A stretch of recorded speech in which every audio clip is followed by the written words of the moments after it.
ओम ज्ञानतिमिरन्धस्य ज्ञानाञ्जनशलाकया चक्षुरुन्मीलितं येन तस्मै श्रीगुरुवे नमः।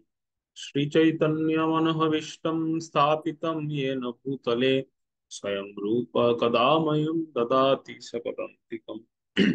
वन्देऽहं श्रीगुरो श्रीयुतपदकमलं श्रीगुरून् वैष्णवांश्च श्रीरूपं सग्रजातं सहगण रघुनाथन्वितं तं सजीवम् साद्वैतं सावधूतं परिजनसहितं कृष्णचैतन्यदेवं श्रीराधा कृष्ण पादान् सहगण ललिता श्रीविशखन्वितांश्च नमो विष्णुपदाय कृष्णपृष्ठाय भूतले श्रीमते भक्तिवेदान्त स्वामिनिति नामिने नमस्ते सारस्वती देवे गौरवाणी प्रचारिणे निर्विशेष शून्यवादी पाश्चात्य देशकारिणे पञ्चाकल्पतरुभ्यश्च कृपा सिन्धुभ्येव च पतितानं पावनेभ्यो वैष्णवेभ्यो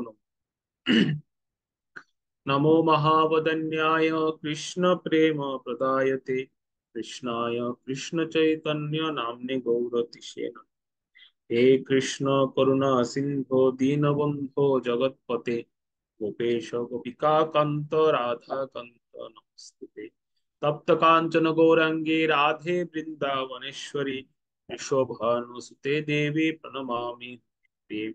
जय श्री कृष्ण चैतन्य प्रभु नित्यानंद श्री अद्वैत गदाधर शिवासादि गौर भक्तवृंद। हरे कृष्णा कृष्ण कृष्ण हरे हरे हरे राम राम राम मुखम करोति वाचालम पुंगुं लंघयते गिरिं यत्कृपातमहं वन्दे श्रीगुरुं दिनतारिणं श्रीचैतन्येश्वरं परमानन्दम्। नमो विष्णुपदाय कृष्णपृष्ठाय भूतले श्रीमते जयपताका स्वामिन् इति नामिने नमो आचार्य पदाय नित्यप्रदायिने गौरकथा दामोदाय नगरग्रहम्। हरे कृष्ण। বৈষ্ণব অ্যাসোসিয়েশনের সমস্ত ভক্তমণ্ডলী শ্রীচরণ কমলে দণ্ডবত নাম জ্ঞাপন করছি, সকলের আশীর্বাদ ভিক্ষা করছি এবং আজকে শুভ পবিত্র আরোপণ একাদশী শুভেচ্ছা জানাই সবাইকে।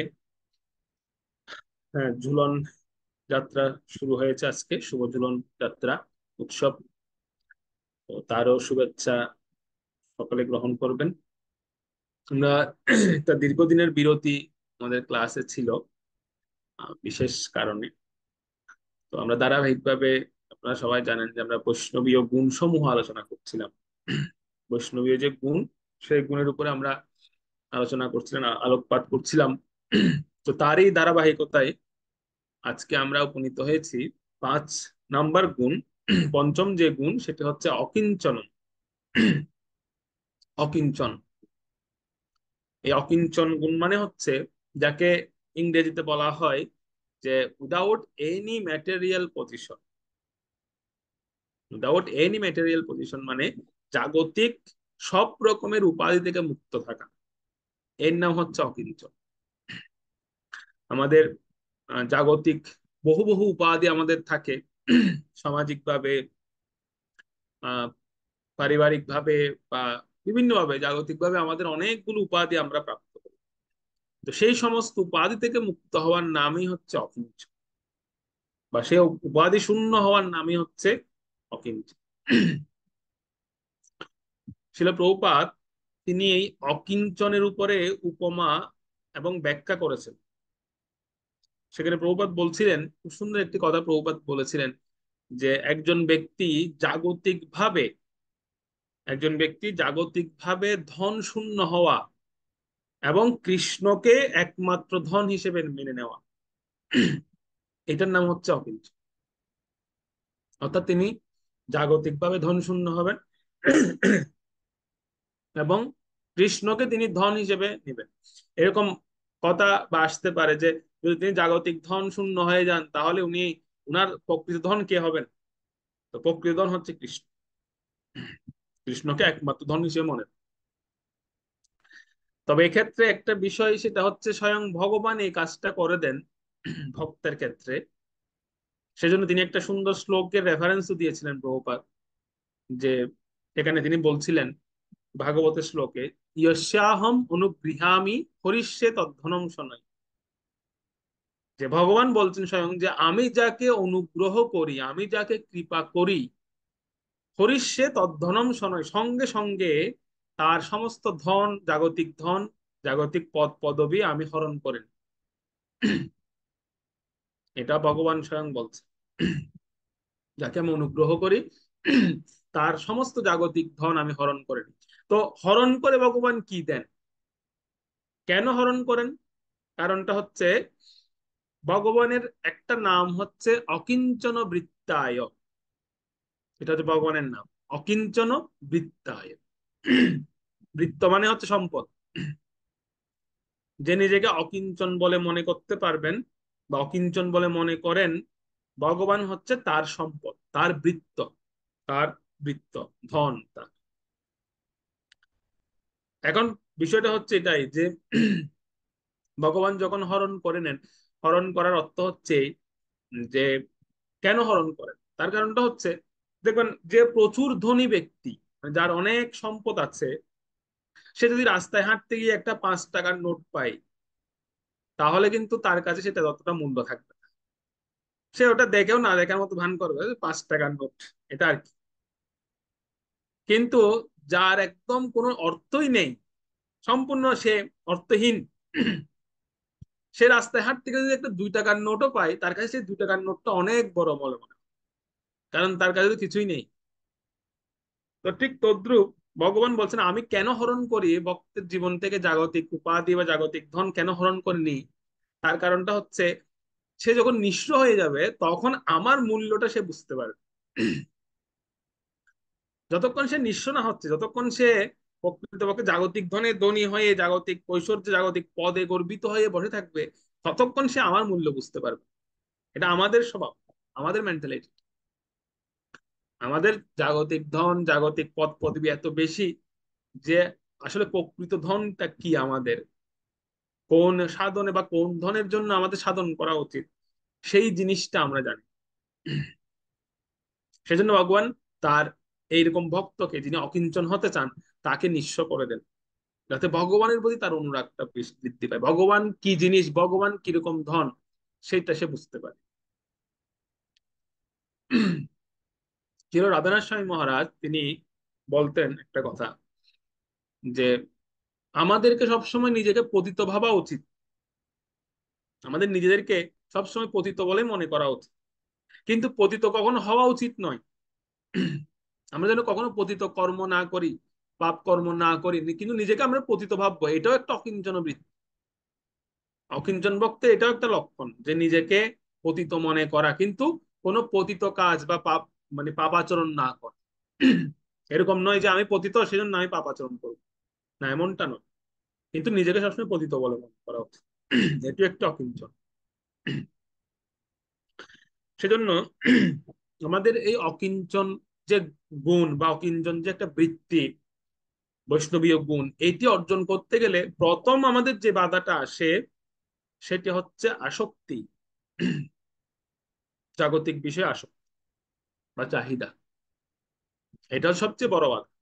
এটাকে একটা সুন্দর উপমার সঙ্গে তুলনা করা হয়েছে, যেরকম ভেজা লাকড়ি আপনি যতই চেষ্টা করুন না কেন, তাকে আপনি জ্বালাতে পারবেন। ভেজা লাকড়িকে আপনি দিন জ্বালানোর জন্য, সে জ্বলবে, কিন্তু সেই লাকড়িটা যদি শুকিয়ে যায়, তাহলে দেওয়ার সঙ্গে সঙ্গে তাতে আগুন জ্বলবে। তো এই যে ভেজা লাকড়ির মধ্যে যে জল, ভেজা লাকড়ি কেন জ্বলছে না, কারণ তার মধ্যে জল আছে, সেজন্য সেটা জ্বলছে না। তো ভেজা লাকড়ির মধ্যে জলটা হচ্ছে কি, জলটা হচ্ছে আসক্তি, জাগতিক আসক্তি।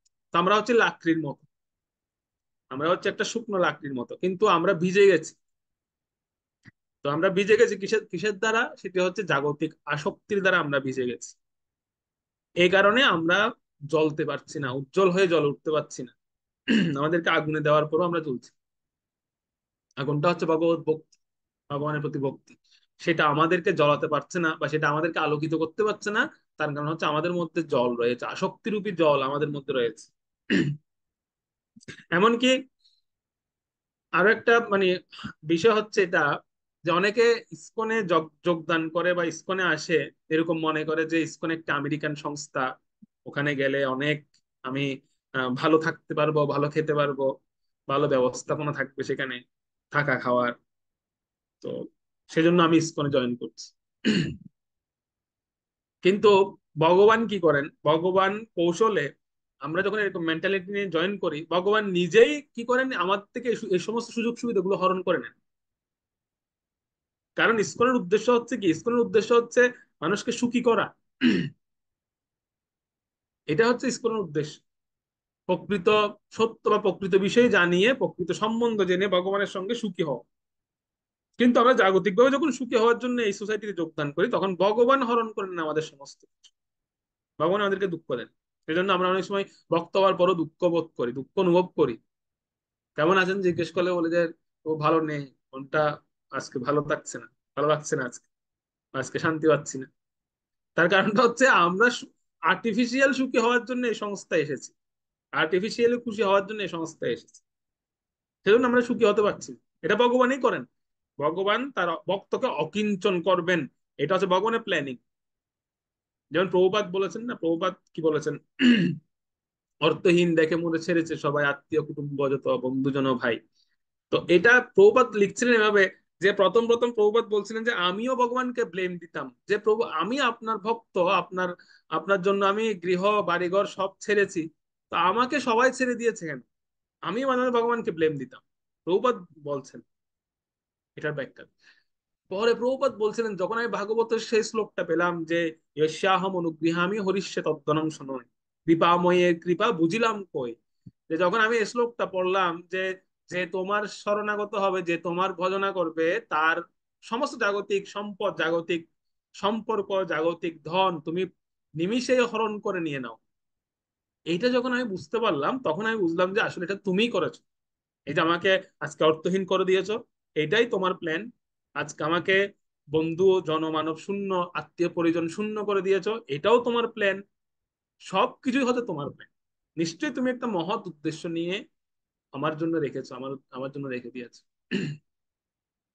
তো ভগবান যখন আমাদের উপর এরকম, আমাদের জীবনে যখন এরকম বিষয় আসে, জাগতিক ধন শূন্য হয়ে পড়ে আমরা, জাগতিক ভাবে আমাদের দারিদ্র দেখা দেয়, বা আত্মীয় স্বজন আমাদের থেকে মুখ ফিরিয়ে নেয়,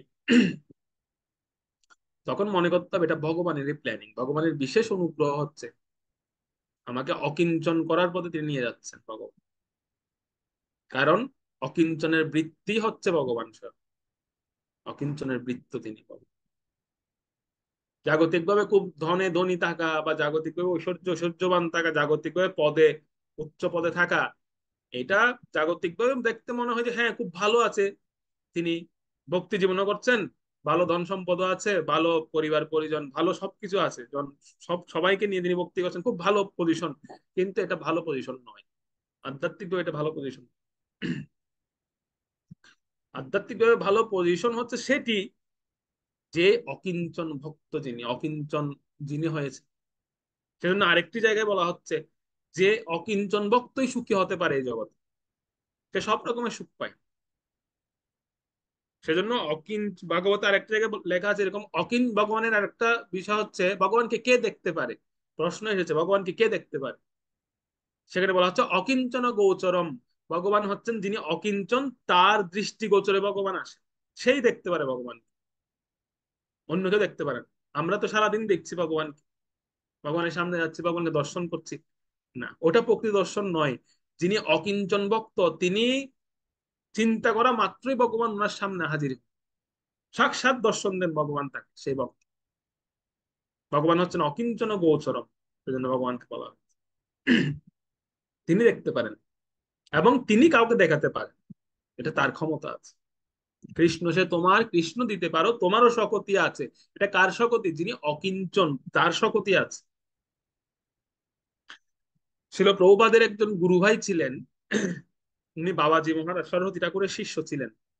সরস্বতী ঠাকুর উনার কিছু শিষ্যকে, কয়েকজন শিষ্যকে তিনি এই বাবাজি মন্ত্রে দীক্ষা দান করেছিলেন, সবাইকে নয়, যারা সেরকম যোগ্যতা সম্পন্ন তাদেরকে তিনি দিয়েছিলেন। তো তাদের মধ্যে একজন অন্যতম, ওনার নাম ছিলেন অকিঞ্চন দাস বাবাজি মহারাজ। তো প্রভুপাদ একদিন ওনার সম্পর্কে স্মৃতিচারণ করতে গিয়ে বলছিলেন, প্রভুপাদ ওনার শিষ্যদেরকে মানে বলছিলেন তখন প্রভুপাদ, যে দেখো আমার এক গুরু ভাই ছিল যার নাম অকিঞ্চন দাস বাবাজি মহারাজ। ওনাকে আমার গুরুদেব ছিল ভক্তি সিদ্ধান্ত সরস্বতী ঠাকুর প্রভুপাদ উনি এই নামটা কেন দিয়েছেন, তার একটা কারণ প্রভুপাদ বলছিলেন যে যখনই এই অকিঞ্চন দাস বাবাজি মহারাজকে জিজ্ঞেস করা হতো যে আপনার সম্পদ কি আছে, আপনার ধন কি আছে, আপনার পদ কি আছে, তখনই সঙ্গে সঙ্গে তিনি বলে দিতেন আমার একমাত্র ধন হচ্ছে হরিনাম, হরিনামই আমার একমাত্র সম্পদ।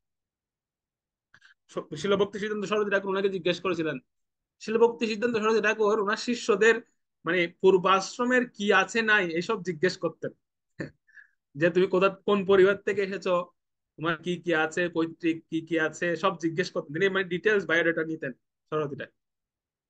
মানে দীক্ষাদানের ক্ষেত্রে এসব দেখতেন সরস্বতী ঠাকুর। তো ওনাকে যখন জিজ্ঞেস করেছে তোমার কি কি আছে, তখন তিনি বলছেন আমার একমাত্র ধন হচ্ছে হরিনাম, আমার আর কোনো ধন নেই।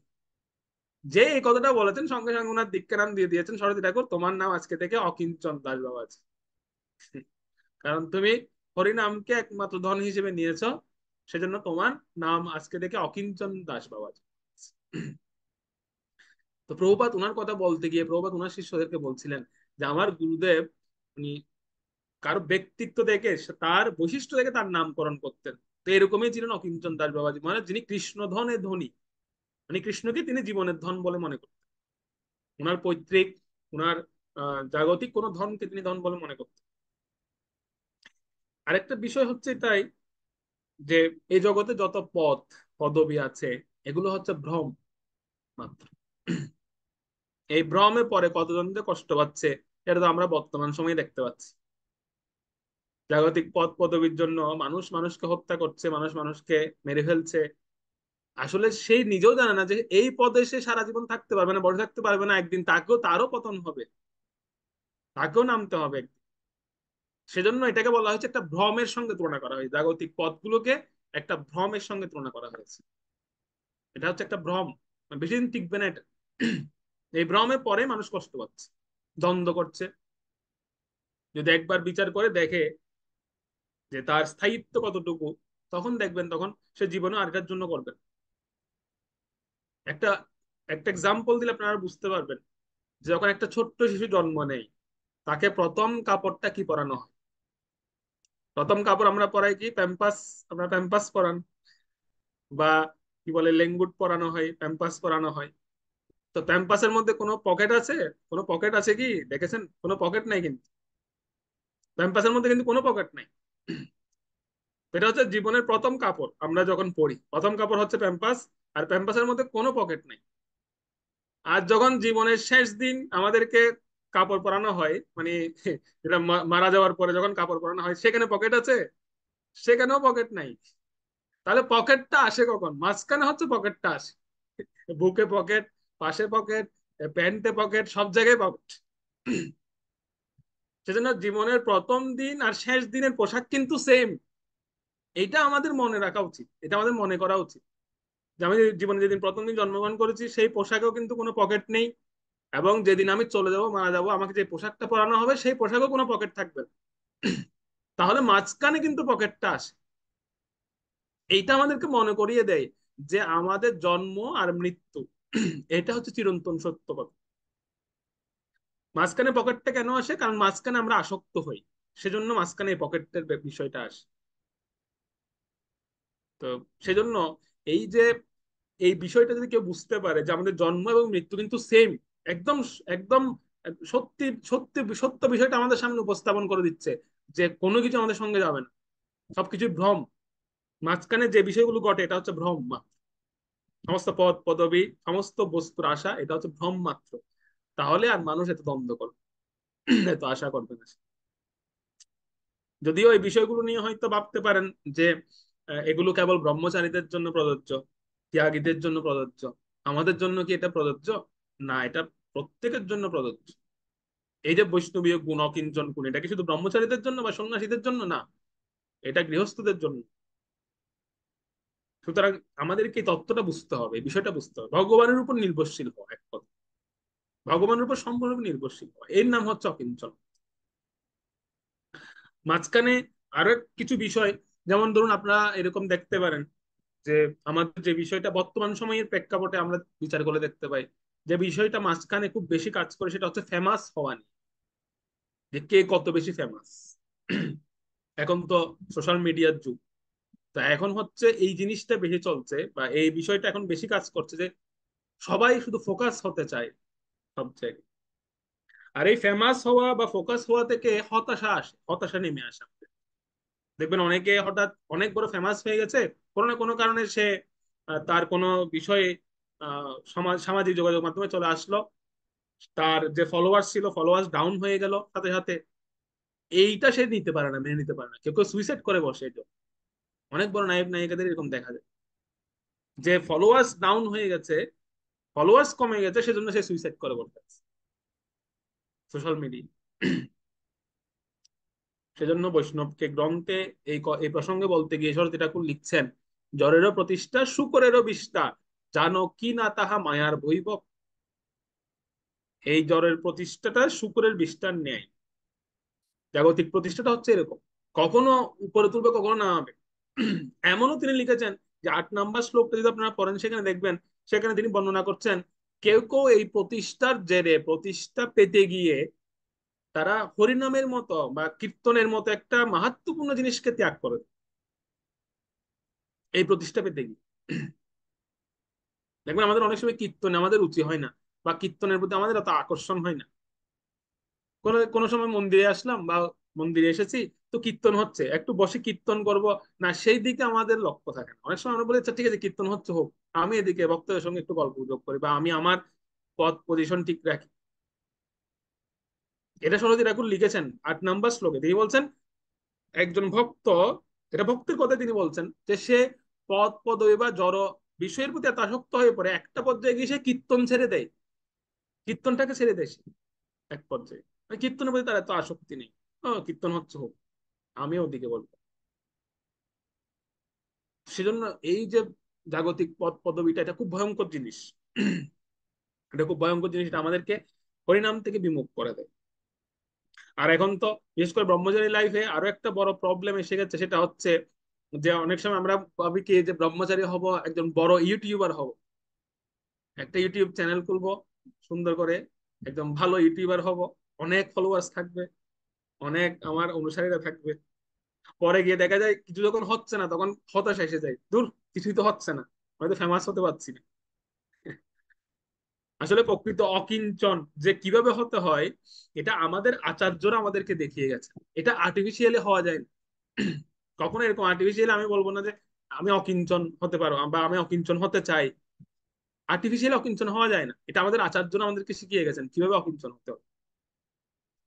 শিলা প্রভুপাদকে একবার একজন ভক্ত প্রশ্ন করেছিলেন যে প্রভুপাদ আপনার এতগুলো মন্দির, এতগুলো কমিউনিটি, এতগুলো ফার্ম আপনার, এতগুলো দীক্ষিত ভক্ত আপনার, তো আপনার কি কখনো এরকম মনে হয় না যে আমার কত ফলোয়ার্স, আমার কত মন্দির, কত আমার কমিউনিটি, কত ফার্ম আমার আছে? প্রভুপাদ বলছে এগুলো একটাও আমার না। প্রভুপাদ বলছে, প্রথমে বলে দিয়েছেন তিনি, যে মন্দির ফার্ম কমিউনিটি যা কিছু দেখতে পাচ্ছ, যত ভক্ত দেখতে পাচ্ছ, একটাও আমার নয়। এগুলো তোমাদেরই মন্দির, আমার মন্দির না। আমি কেবল এখানে বেড়াতে আসি। প্রভুপাদ বলছে যে আমি কেবল তোমাদের এই মন্দিরগুলোতে বেড়াতে আসি, কিছুদিনের জন্য 2-1 দিন থাকি, হরি কথা বলি, তারপর চলে যাই। তো এটা তো আমার মন্দির না। সেজন্য প্রভুপাদের জীবনে আমরা দেখতে পাই, প্রভুপাদের এতগুলো মন্দির, এতগুলো সেন্টার, প্রভুপাদ কখনো বলতেন না যে এগুলো আমার। প্রভুপাদ বলতেন এগুলো তোমাদের সেন্টার, আমি জাস্ট হরি কথা বলার জন্য এখানে আসি। এবং কি প্রভুপাদের একটা লীলা আমার মনে পড়ছে এই প্রসঙ্গে, যে একবার নাইরোবিতে, নাইরোবি নামক একটা স্থান, সেখানে প্রভুপাদ তিনি গিয়েছেন। আফ্রিকার একটা অঞ্চল সেটি, সেখানে আফ্রিকানরা থাকেন। তো নাইরোবিতে প্রভুপাদ প্রচার করতে গিয়েছেন। তো প্রভুপাদকে যেই মানে পুঁথি দিতেন, প্রভুপাদ সেগুলো পড়তেন। প্রভুপাদ কখনো এরকম বলতেন না না আমি এগুলো পড়বো না। তো প্রভুপাদের শিষ্যরা প্রভুপাদকে সিল্কের কাপড় দিতেন সবসময়। প্রভুপাদ দেখবেন প্রভুপাদের ভিডিও দেখলে প্রভুপাদ সিল্কের কাপড় পরতেন সবসময়, একদম সবসময় সিল্কের কাপড় পরতেন। তো প্রভুপাদকে ওনার শিষ্যরা, যেহেতু গুরুদেব, তো সিল্কের কাপড় দিতেন, প্রভুপাদ ওগুলো পরতেন। তো একবার প্রভুপাদ নাইরোবিতে গিয়েছেন, ওখানে প্রভুপাদ উনি ওনার কাপড়গুলো ধুইয়ে, ওনার যে সেক্রেটারি ছিল ব্রহ্মানন্দ স্বামী, তিনি প্রভুপাদের কাপড়গুলো ধুইয়ে শুকাত দিয়েছেন বাইরে। প্রভুপাদের ফতোয়া এবং প্রভুপাদের দ্যুতি। তো যখন শুকাতে দিয়েছেন, এক নাইরোবিয়ান ছেলে, ছোট্ট ছেলে, সে কি করেছে, এসে প্রভুপাদের ফতুয়াটা চুরি করে নিয়ে চলে গেছে ওখান থেকে। ওই যেখানে শুকাত দিয়েছেন সেখান থেকে চুরি করে নিয়ে চলে গেছে। তো পরে প্রভুপাদের কাপড় যখন এনেছেন, প্রভুপাদ দেখছেন সেখানে ধুতি গলবস্ত্র আছে কিন্তু ফতুয়া নেই। তো প্রভুপাদ চিন্তা করছেন কি ব্যাপার, ফতুয়া কেন, কোথায় গেল ফতুয়া, কোথায় গেল। প্রভুপাদ খুঁজছেন।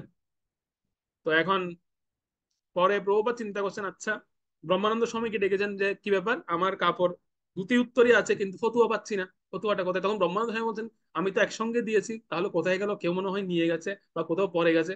তো চেক করে আসো, চেক করতে গেছেন, দেখতে পাচ্ছেন ওখানে ফতুয়া নেই। তো প্রভুপাত চিন্তা করেন এদিকে সন্ধ্যা অনুষ্ঠানের টাইম হয়ে যাচ্ছে, মানে সন্ধ্যাকালীন যে প্রোগ্রাম, প্রভুপাত প্রতিদিন সন্ধ্যাকালীন প্রোগ্রাম করেন, সন্ধ্যাকালে লেকচার দেন প্রভুপাত। তো সেটা টাইম হয়ে যাচ্ছে, প্রভুপাত চিন্তা করছেন, আচ্ছা যাক, ফতুয়া নেই তো তাতে কি, দ্বিতীয় আর উত্তরই পরে চলে যায়। তো প্রভাত কি করেছেন, দ্বিতীয় আর উত্তরই পরেই প্রোগ্রামে চলে গিয়েছেন, ক্লাস দিতে চলে গিয়েছেন। আর ক্লাস দিতে বসেছেন, ক্লাস দিচ্ছেন, প্রভাত চোখ বন্ধ করে প্রভাত লেকচার দেন। প্রভাত চোখ বন্ধ করে লেকচার দিচ্ছেন। যখন এই লেকচার লেকচার শেষ হলো, প্রভাত চোখ খুলেছেন, দেখতে হচ্ছে সামনে ওই ছেলেটা, যে ছেলেটা ফতুয়া চুরি করে নিয়ে গেছে, সেই ছেলেটা প্রভাতের ওই ফতুয়াটা পরে বসে আছে। সে তো আফ্রিকান ছেলে, তো সে তো আর জানে না। সে প্রভাতের ওই ফতুয়ার, আর সে তো ছোট ছেলে, তো প্রভাতের ফতুয়া তো একটু লম্বা, তার একদম পুরো আগাগোড়া হয়ে গেছে ফতুয়াটা। আর ওটা করে সে হাততালি দিচ্ছে, প্রভাতের কথা শুনে শুনে হাততালি দিচ্ছে। তখন প্রভাত ওটা দেখা মাত্রই প্রভাত ব্রহ্মানন্দ স্বামীকে বলছেন, ব্রহ্মানন্দ, ওই দেখো আমার ফতুয়া। ব্রহ্মানন্দ স্বামী একদম দৌড় দিয়েছেন ওই ছেলেটাকে ধরার জন্য। ছেলেটাও বুঝতে পেরেছেন যে আমি, ছেলেটা যে চুরি করেছে, সে বুঝতে পেরেছে যে তাকে ধরতে আসছে, সেও দৌড়ে চলে গেছে বন্ধু। আর ব্রহ্মানন্দ স্বামী তো অনেক অনেক একদম সুঠাম দেহের অধিকারী, অনেক লম্বা, তিনি দৌড়ে গিয়ে তাকে ধরে ফেলেছে, আর ধরে তার কাছ থেকে ফতুয়াটা নিয়ে চলে এসেছে। তো প্রভুপাদকে এনে যখন ফতুয়াটা দিয়েছেন, প্রভুপাদ সঙ্গে সঙ্গে ফতুয়াটা পরে নিয়েছেন। তো ব্রহ্মানন্দ স্বামী বলছেন, আরে প্রভুপাদ আপনি পড়ছেন কেন, এটা ওই ছেলেটা পড়েছে, ওটা একটু ধোয়া দরকার, ওটা আবার ধুইয়ে তারপর আপনি পড়ুন। প্রভুপাদ বলছে, না না, এটা অসুবিধা নেই। প্রভুপাদ গায়ে দিয়ে ফেলেছে। এই লীলাটা বলতে গিয়ে ব্রহ্মানন্দ স্বামী বলছেন যে, তখন আমি বুঝতে পেরেছি ব্রহ্মানন্দ স্বামী বলছিলেন যে প্রভুপাদের মধ্যে কিরকম কোয়ালিটি, কিরকম গুণ ছিলেন। উনি উনি এই এই ফতুয়াটা ও গায়ে দিয়েছে, আমরা হলে কি করবো, আমরা বলবো যে, "তা থাক, লাগবে না, ওটা ও গায়ে দিয়েছে, ও নিয়ে যাক।" কিন্তু প্রভুপাদ এতটা অকিঞ্চন যে উনি চিন্তা করছেন এটা কৃষ্ণের সম্পদ, এটা ভক্তরা আমাকে দিয়েছে ঠিক আছে, কিন্তু এটা কৃষ্ণের সম্পদ। এবং প্রভুপাদ ঘৃণা করেননি, কৃষ্ণের সম্পদ বলে সেটা আবার সঙ্গে সঙ্গে গায়ে দিয়ে দিয়েছেন তিনি, সঙ্গে সঙ্গে পরে নিয়েছেন তিনি। বিন্দু মাত্র ওনার মধ্যে এরকম আসেনি যে ওটা একটা, মানে সে নাইরোবিয়ান একটা ছেলে, আফ্রিকান ছেলে, সে গায়ে দিয়েছে, আমি আর সেটা কেন গায়ে দেবো, বা সেটা পরিষ্কার করে তারপর গায়ে দেবো, সেরকম নয়। প্রভুপাদ সঙ্গে সঙ্গে গায়ে দিয়ে দিয়েছে, এটা হচ্ছে অকিঞ্চন বৃত্তি। ওনার মধ্যে কোনো রকমের আহ, হিংসা মাৎসর্য নেই, বা বা ওনার মধ্যে কোনো ঘৃণা নেই, সম্পূর্ণরূপে ঘৃণাহীন। তো এরকম হচ্ছে প্রভু, কোন রকমের ঘৃণা করতেন না তিনি। তো এই এর নাম হচ্ছে অকিঞ্চন বৃত্তি বা অকিঞ্চন গুণ, গুণাবলী। ভগবানের সম্পত্তির প্রতি নিষ্ঠা রাখা, ভগবান সম্পত্তি অপচয় না করা, এটা একটা অকিঞ্চন গুণ। এবং নিজের সুযোগ সুবিধার জন্য অতিরিক্ত বন্দোবস্ত না করা, অতিরিক্ত কোনো কিছু না, এটাও একটা অকিঞ্চন। ছিল ভক্তি সিদ্ধান্ত সরস্বতী ঠাকুর, তিনি যখন 100 কোটি নাম জপের সংকল্প নিয়েছিলেন নবদ্বীপে, রুদ্রদ্বীপে, সেখানে তিনি যখন ওনার ঘর নির্মাণ করছিলেন, মানে উনি যেখানে বসে হরিনাম করবেন আর কি, উনি চিন্তা করছিলেন আমি হরিনাম করব, তো একটা ছাউনি তো লাগবে অন্তত, ছাউনির নিচে বসে তো করতে হবে, কারণ ঝড় বৃষ্টি বিভিন্ন কিছু আসবে। তো উনি কি করেছিলেন, 4টা খুঁটি গেড়ে একটা ভাঙা নৌকা উপুর করে এভাবে দিয়ে দিয়েছেন, ওনার মাথার উপরে দিয়ে দিয়েছে উপর। মানে একটা পরিত্যক্ত নৌকা পেয়েছেন নদীর পাড়ে, সেই নৌকাটা এনে 4টা খুঁটি গেড়ে উপরে নৌকাটা দিয়ে দিয়েছে, মানে নৌকাটা হচ্ছে ছাউনি উনার। আর তার নিচে বসে তিনি 100 কোটি নাম জপ করেছেন, সরস্বতী ঠাকুর। তো নৌকাটা হচ্ছে, যেহেতু নৌকাটা ভাঙা নৌকা বা পরিত্যক্ত নৌকা, তো নৌকাটা ছিদ্র ছিল, বর্ষার সময় কি হতো, ওই ছিদ্র দিয়ে জল পড়তো ওনার গায়ের উপর। তো উনি কি করতেন, ওই জল যেখানে পড়তো সেখানে একটা থালা দিতেন, নয়তো একটা বাটি দিতেন, অথবা ওখান থেকে একটু সরে বসতেন। এরকম করে তিনি 100 কোটি নাম জপ করেছেন একটা স্থানে বসে, সে ভাঙা নৌকার নিচে বসে করেছে। উনি উনি বলেননি যে না আমাকে একটা কুটির নির্মাণ করে দাও, সে কুটিরের নিচে বসে আমি হরিনাম করব, সেরকম তিনি ব্যবস্থা করেন। সেখানে বসেই তিনি হরিনাম করেছেন নিদ্রিতে। এবং চাতুর্মাস্যকালীন সময়ে, এই যে চাতুর্মাস্যকাল চলছে, এই চাতুর্মাস্যকালীন সময় উনি ভোজন করতেন কিভাবে? গোগ্রাসে, হাতগুলো পেছনে দিয়ে তিনি গোগ্রাসে ভোজন করতেন। একটা পাথর পাথরটা এখনো আছে চৈতন্য মঠে, আপনারা গেলে দেখতে পাবেন। সে ভাঙা একটা পাথর, একদিকে ভাঙা। তো ওই পাথরের এক পাশে তিনি বসতেন, আর এক পাশ থেকে তিনি আরেক পাশে উনার প্রসাদ দেওয়া হতো, হবিষ্যান্ন প্রসাদ দেওয়া হতো। সেই হবিষ্যান্ন প্রসাদ তিনি এভাবে মাথা নিচু করে খেতেন, মানে একটা পশুর মতো, গাভীর মতো তিনি এভাবে খেতেন। এটাকে গোগ্রাস বলা হয়। এটা কেন করতেন? যাতে বেশি আহার তিনি না করতে পারেন, কারণ ওইভাবে তো বেশি খাওয়া যাবে না। কিছুক্ষণ খাওয়ার পরে সে আর বেশিক্ষণ খেতে পারবে না। এই হচ্ছে অকিঞ্চন বৃত্তি, আমাদের আচার্যরা আমাদেরকে শিখিয়ে গেছে। আসিল গৌর কিশোর দাস বাবাজি মহারাজ, তিনি তো আরো চরম। ওনাকে তো নিষ্কিঞ্চন বৈরাগ্য মূর্তি বলা হতো। তো গৌর কিশোর দাস বাবাজি মহারাজ কেমন ছিলেন? তিনি কাপড় পরতেন। কিসের কাপড়? যে যে সমস্ত মৃত ব্যক্তিদেরকে নিয়ে আসা হতো শ্মশানে বা কবরে, কবরস্থানে, বিভিন্ন জায়গায়, তো তাদের যে কাফনের কাপড়গুলো থাকতো, সে কাফনের কাপড়গুলো তিনি নিয়ে আসতেন, সেগুলো তিনি পরিধান করতেন। আমরা তো ভালো কাপড় দিলে পরি না, আর উনি কাফনের কাপড় নিয়ে এসে পরতেন, সেগুলো তিনি ব্যবহার করতেন। আর আহার করতেন কি? গোরকিশোর দাস বাবা আহার করতেন হচ্ছে গঙ্গার মাটি, মানে গঙ্গার যে মাটি, তার সঙ্গে গঙ্গা জল মিক্স করে মাঝে মাঝে ওটাই খেয়ে ফেলতেন। আমরা আমরা কি, আমরা তো কত সুন্দর শাকসবজি খাচ্ছি, তাতেও আমাদের কিডনিতে পাথর হয়ে যাচ্ছে।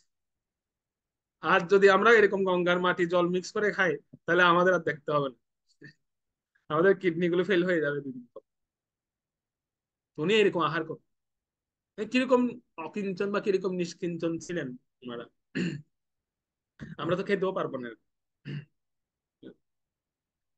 এর নাম হচ্ছে অকিঞ্চন বৃত্তি। জাগতিক কোনো মান সম্মান বা জাগতিক কোনো পদের আশা না, সম্পূর্ণ ভগবানের উপর ডিপেন্ডেবল হয়ে, ভগবানের উপর নির্ভরশীল হয়ে বাস করে।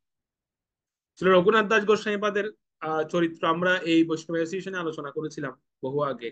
সেখানেও আমরা আলোচনা করেছিলাম যে তিনি কিভাবে অকিঞ্চন বৃত্তির দ্বারা উনি জীবনযাপন করতেন। যে একটা পর্যায়ে তো ভিক্ষা করে খেতেন, কিন্তু একটা পর্যায়ে ভিক্ষা করাটাও বন্ধ করে দিয়েছে। কেবলমাত্র পশুরা যেখানে খেতেন, পশুরা যে আহারগুলো করতো, মানে বিভিন্ন পশু, গাভী, বিভিন্ন পশুরা এসে যে জায়গায় খেতেন, সেখান থেকে খেতেন। পরে সেটাও বন্ধ করে দিয়েছেন। পরে যে অন্নগুলো, যে প্রসাদগুলো গাভীরা পর্যন্ত খেত না, গাভীরাও গন্ধ শুকে চলে যেত, সেগুলো তিনি খেতেন দুইয়ে, সেগুলো নিয়ে তিনি আহার করতেন, রঘুনাথ দাস গোস্বামী। সেজন্য রঘুনাথ দাস গোস্বামীবাদের জন্য স্বয়ং শ্রীমতী রাধারানী এসে উনার উনার মাথার উপরে নিজের ওড়না দিয়ে উনাকে ছায়া প্রদান করেছিলেন। এরকম ভক্ত রঘুনাথ দাস গোস্বামী, এরকম অকিঞ্চন ছিল। ওনাদের উদাহরণ দেখলে, বস্তুপক্ষে এতক্ষণ ধরে যে উদাহরণগুলো দেখলাম, সেই উদাহরণগুলো দেখলে আমাদের বিচার করলে আমরা কিছুই করছি না, সেই হিসেবে কিচ্ছু না, কিছুই করছি না। নরোত্তম দাস ঠাকুর, নরোত্তম দাস ঠাকুর একদিন খেতে বসেছেন। তো যখন খেতে বসেছেন, উনি তো রঘুনাথ দাস গোস্বামীপাদের এই লীলা কথাগুলো শুনেছেন, রঘুনাথ দাস গোস্বামীপাদ কিভাবে বৈরাগ্য অবলম্বন করেছিলেন, এগুলো শুনেছেন নরোত্তম দাস ঠাকুর। তো উনি খেতে খেতে হঠাৎ উনার এই কথাটা মনে পড়ে গেছে, যে রঘুনাথ দাস গোস্বামীপাদ কিভাবে খেতেন, রঘুনাথ দাস গোস্বামীপাদ কিভাবে পড়তেন, কাপড় পরতেন, এগুলো মনে পড়ে যাচ্ছে। সঙ্গে সঙ্গে উনি খাওয়া বন্ধ করে দিয়েছেন। উনি তো জমিদারের ছেলে, নরোত্তম দাস ঠাকুর। ওনার মা ওনাকে খাওয়াচ্ছেন, মেয়েকে সুন্দর করে খাওয়াচ্ছেন। হঠাৎ তিনি খাওয়া বন্ধ করে দিয়েছেন, তখন ওনার মা বলছে, কি ব্যাপার, তুই খাচ্ছিস না কেন? তখন নরোত্তম দাস ঠাকুর বললেন যে, মা, রঘুনাথ দাস গোস্বামীপাদ তো খেতেন না, রঘুনাথ দাস গোস্বামীপাদ তো নর্দমা থেকে খেতেন, রঘুনাথ দাস গোস্বামীপাদ তো যেগুলো পশুরা আহার করতো না সেগুলো খেতেন, অথচ আমি তো কত ভালো ভালো খাচ্ছি এখানে। তখন নরোত্তম দাস ঠাকুরের মা বলছে, আরে, রঘুনাথ দাস গোস্বামী তো বৈরাগ্য অবলম্বন করেছিল, তিনি তো সাধু হয়ে গেছেন, তুই তো সাধু না, তুই তো হচ্ছে জমিদারের ছেলে, তো তোকে এরকম খেতে হবে।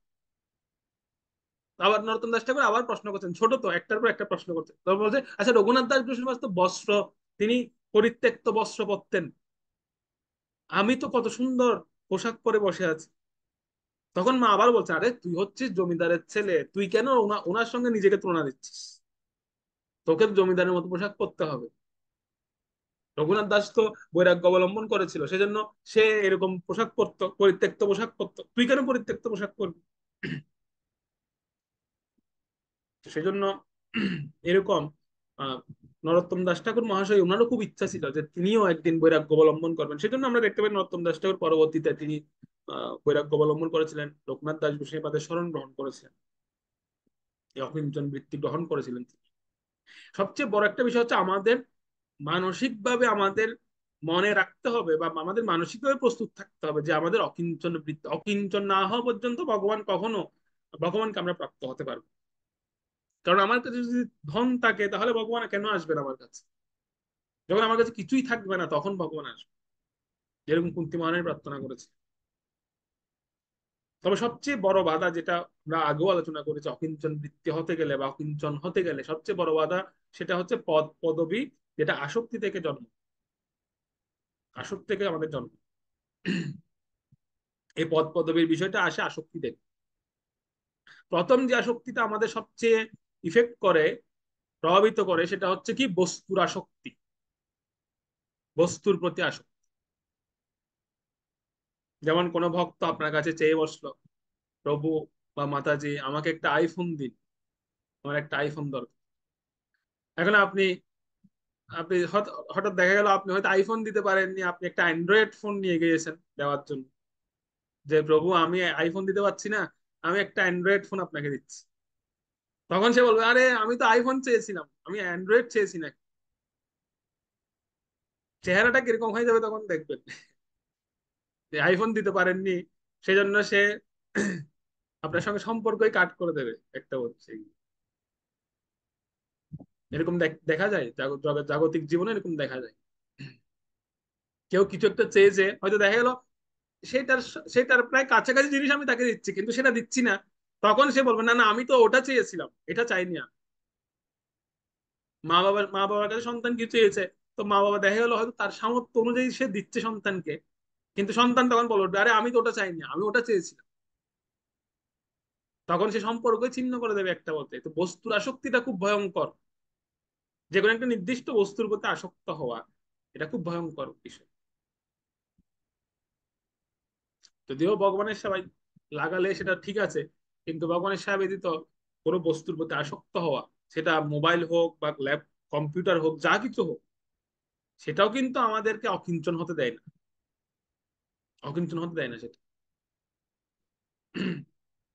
যেমন আমার এদিন একদিন মনে পড়ছিল, যখন এই যে গন্ডগোল শুরু হয়েছে এদিন, মানে সব জায়গায় গন্ডগোল হচ্ছিল, তো আমরা তো ভগবানের বিগ্রহ নিয়ে চিন্তা করছিলাম যে বিগ্রহের কি হবে, বিভিন্ন কিছু। তো পরে আমি যখন বিগ্রহের সঙ্গে যাচ্ছি, তখন আমি চিন্তা করছি আমি কি নিয়ে যাব। আমার গুরুত্বপূর্ণ কি জিনিস আছে যেটা আমি এখান থেকে সরিয়ে রাখবো। তখন কত কিছু জিনিসের কথা মনে পড়ছে, আরে মোবাইল ফোন আছে, ল্যাপটপ আছে, ওখানে তো অনেক ডকুমেন্টস আছে, তো এগুলো তো সরিয়ে রাখা দরকার। মানে জিনিস যত বেশি থাকবে টেনশন তত বেশি থাকবে। জিনিস বেশি নেই, টেনশনও বেশি নেই। তো আমার টেনশন হচ্ছে কি, যে আমি তো ল্যাপটপটা ফেলে এসেছি রুমে, আমি তো মোবাইলটা ফেলে এসেছি রুমে, এখন কি হচ্ছে যদি কিছু হয়, সে জিনিসগুলো তো।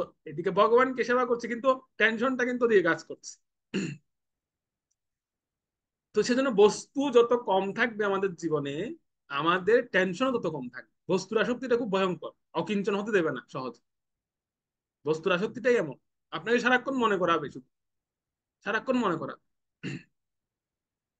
এরকম ল্যাপটপ বা এরকম মোবাইল ফোন, আরে হাজারটা গেলে গেলে যাক, কিন্তু ভগবানকে সুরক্ষিত করা বা ভগবানকে সেভ করা, এটা হচ্ছে আমাদের মুখ্য দায়িত্ব। তো সেই জন্য এই বস্তুর আসক্তিটা আমাদেরকে অকিঞ্চন হতে সবচেয়ে বড় বাধা দেয়। অকিঞ্চনে হওয়ার পথে আমাদেরকে বাধা দিতে হয়, বিভিন্ন বিষয়ে চিন্তা আসে। বস্তুর মধ্যে সেটাও পড়ে, আমাদের আহ, প্রিয় পরিবার পরিজন এরাও আসে, এদের কথাও আসে। ওহারে নামক একটা এয়ারপোর্ট ছিল, ওহার এয়ারপোর্ট ছিল, প্রভুপাদ একবার সেখানে গিয়েছিলেন। তো সেই এয়ারপোর্টটা এত সুন্দর করে সাজানো গোছানো ছিল, প্রভুপাদের সঙ্গে যারা গিয়েছেন প্রত্যেকে খুব পছন্দ করেছেন সেই এয়ারপোর্টটা। প্রভুপাদকে বলছিলেন যে প্রভুপাদ দেখুন কত সুন্দর করে সাজিয়েছে এরা এয়ারপোর্টটা, ওদের দেশের এয়ারপোর্ট, মানে যেই দেশের এই এয়ারপোর্টটা, তারা বলছে এদের দেশের এয়ারপোর্টটা কত সুন্দর করে সাজিয়েছে এরা। তো প্রভুপাদ বলছেন এই এই এয়ারপোর্টটা হচ্ছে আমাদের এয়ারপোর্ট, তো ভক্তরা অবাক হয়ে গেছে, ভক্ত বলছেন না না, এটা তো আমাদের এয়ারপোর্ট কিভাবে হবে, এটা তো এই দেশের এয়ারপোর্ট। প্রভু বলছেন না, এটা যেহেতু কৃষ্ণের সম্পত্তি আর আমরা যেহেতু কৃষ্ণ ভক্ত, সুতরাং এটা আমাদেরই এয়ারপোর্ট, আর এটা আমাদের জন্য সাজিয়েছে এত সুন্দর। প্রভাত বলছে সবকিছুই কৃষ্ণ কেন্দ্রিক দেখছিলেন তিনি। প্রভাত বলছিলেন যা কৃষ্ণের এটা আমাদের। যেরকম আমরা মহাভারত দেখতে পাই, অর্জুন শিবকে প্রসন্ন করেছিলেন কোন কথা দিয়ে, এই কথাটা দিয়ে, যে অর্জুন তখন মহাদেবকে বলছিলেন যে যা যা কিছু কৃষ্ণের, আমি যেহেতু কৃষ্ণের সখা, সবকিছু আমার, কৃষ্ণ আমাকে এরকম বলেছে, সুতরাং আপনারও যা কিছু আছে সবগুলো আমার। তখন মহাদেব বলেছেন যে হ্যাঁ তুমি যথার্থ বুদ্ধিমান, ওনাকে পশুবত অস্ত্র দান করেছে। তো সেজন্য প্রভুপাদ তখন কি করেছেন, প্রভুপাদ বলছেন এই এয়ারপোর্টের নাম কি? তো শিষ্যরা বলছিলেন এই এয়ারপোর্টের নাম হচ্ছে ওহারে এয়ারপোর্ট। তো প্রভুপাদ বলছেন এটা ওহারে না, এটা হচ্ছে ও হরে কৃষ্ণ এয়ারপোর্ট। প্রভুপাদ যেটা দেখতেন সেটাই কৃষ্ণ কেন্দ্রিক দেখতেন, এরকম প্রভুপাদের মেন্টালিটি ছিল।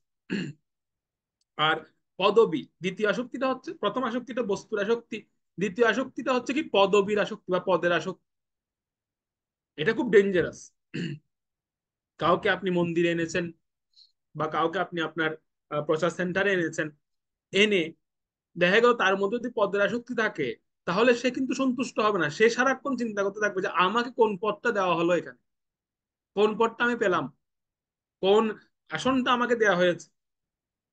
সারাক্ষণ সে এটা চিন্তা করবে, তাকে আপনি যত কিছুই করেন, যত কিছুই দেখেন, ভগবানের বিগ্রহ দেখাচ্ছেন, মন্দির দেখাচ্ছেন, সে প্রসন্ন হবে না, সে শুধু দেখতে থাকবে আমাকে কোন পজিশনটা এখানে দেওয়া হয়েছে, এই মন্দির কোন পদটা আমাকে দেওয়া হয়েছে। প্রথমটা ছিল বস্তুর আসক্তি, ওটার চেয়েও আরো ভয়ঙ্কর বলা হচ্ছে পদের আসক্তি বা পদবীর আসক্তি। পদ না দিলে দেখবেন কিরকম করে, দুদিন পরে আপনার সঙ্গে গন্ডগোল লাগিয়ে দেবে সঙ্গে সঙ্গে। আর থার্ড নাম্বার হচ্ছে জনের আসক্তি, কত ফলোয়ার্স, যেটা আমরা আগে আলোচনা করেছি, কতজন ফলোয়ার্স আছে আমার, কতজন আমার আমার আমার কতজনের কাছ থেকে আমি ডোনেশন কালেকশন করি, আমার ডোনার কতজন আছে, এটা হচ্ছে জনের আসক্তি।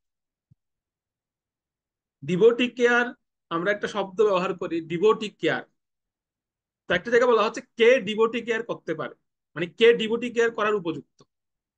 বলা হচ্ছে যে ব্যক্তি অকিঞ্চন সেই ডিভোটি কেয়ার করতে পারে। সুতরাং এটা আবারও আমি বলছি, যিনি অকিঞ্চন তিনি ডিভোটি কেয়ার করতে পারে। ডিভোটি কেয়ারটা সহজ বিষয় নয়, ডিভোটি কেয়ারটা আমরা সহজে নিই না। ডিভোটি কেয়ার, ভক্তদের ভক্তদের যত্ন গ্রহণ, এটা কে করতে পারবে? যার আসক্তির যে অকিঞ্চন তিনি করতে পারেন এই কাজটা। অন্য কেউ করতেও পারেন না, অন্য কেউ করা উচিত নয় এটা। যে কোনো ভক্তদের ব্যবহার করে নিজের সুযোগ সুবিধা নিতে চায়, ভক্তকে ব্যবহার করে নিজের সুযোগ সুবিধা হাসিল করতে চায়, তার কখনো ডিভোটি কেয়ার করা উচিত নয়। প্রকৃত কেয়ার তার দ্বারা কোনোদিন হবেও না, কোনোদিন হবে না তার দ্বারা কোনো কেয়ার।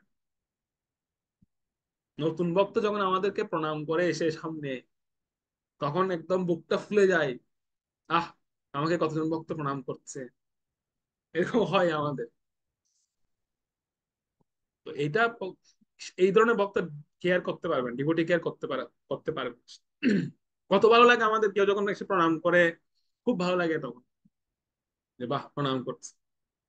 পরবর্তী তাকে ইউজ করে আমি আমার স্বার্থ উদ্ধার করে নিই, তাকে ব্যবহার করে আমরা আমাদের স্বার্থ উদ্ধার করি। তো এটা প্রকৃত কেয়ার নয়। আমরা কি বলি, আমরা বলছি আরে আমি তাকে দেখাশোনা করছি, সুতরাং আমার স্বার্থের উদ্দেশ্যে, আমার স্বার্থ হাসিলের উদ্দেশ্যে তাকেই তো আমাকে কাজে লাগাতে হবে, সেই তো আমার স্বার্থ উদ্ধার করবে। সুতরাং সে আমাকে ডোনেশন দেবে। কেউ কোনো কোনো সময় যখন দেখা যায় আমি কাউকে ক্লাস দিচ্ছি, আমি কাউকে গাইড করছি, তার কাছ থেকে যখন অন্যজন এসে ডোনেশন নিয়ে যায়, তখন খুব খারাপ লাগে, আরে আমি তাকে লালন পালন করে খাইয়ে দাইয়ে বড় করলাম, আরেকজন এসে টাকা নিয়ে গেল। তো এদের জন্য ডিভোটি কেয়ার আসে, এখন সেটাই হচ্ছে কোথায় থেকে। যে আমরা আমরা আমরা ডিভোটি কেয়ার করি, কেন কেয়ার করি? ডোনেশনের জন্য করি, ডোনেশন পাবো তার জন্য কেয়ার করছি। কিন্তু প্রকৃত ডিভোটি কেয়ার তার করা উচিতই নয়। প্রকৃত ডিভোটি কেয়ারের ভক্ত তিনি যিনি হবেন, তিনি হবেন অকিঞ্চন। তিনি কোনো কিছু প্রাপ্তির জন্য কেয়ার করবেন, কিছু পেলো না পেলো সেটা তিনি তোয়াক্কা করবেন। তিনি ডিভোটি, তিনি কেয়ার দিয়ে যাবেন, কেয়ার করবেন। এটা হচ্ছে প্রকৃত উদ্দেশ্য থাকা উচিত।